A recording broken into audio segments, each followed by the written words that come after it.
E dos referee de Aruba, pero kuta certificado para FIFA, a viaja esse man aqui para por participar de Wegaran Internacional.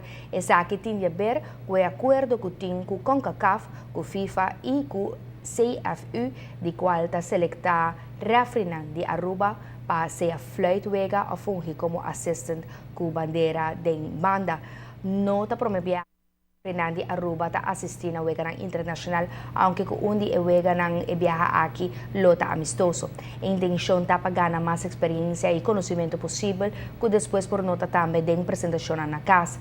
O nível de referee de Aruba a subir, hope, e último ano especialmente para participação constante e apoio de FIFA, que está brindando de forma de programa de educação e preparação.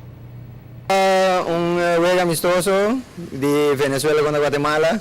Guatemala também está preparada para juego de CONCACAF, que não tem na setembro.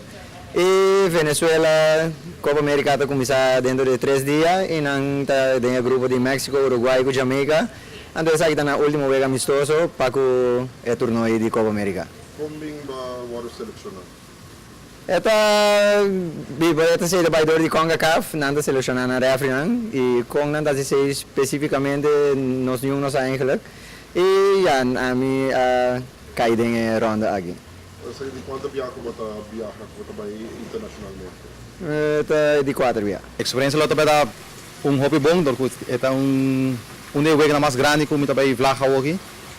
Comparar que são de Suriname contra Guatemala mesmo. Outra Venezuela é seu time tá grande. Bang te pura saca as mi best saca lo mejor for.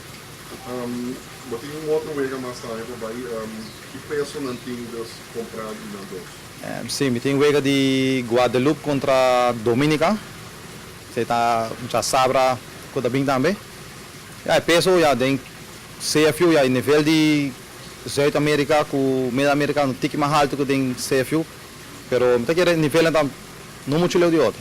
Atualmente tem 4 FIFA referee na Aruba e nós tem potencial para produzir top class match officials. Anteriormente, Abby Pash estava um international assistant referee que anda a trabalhar durante de diferentes competências de CONCACAF e ela espera que o trend de produzir referee internacional prossiga.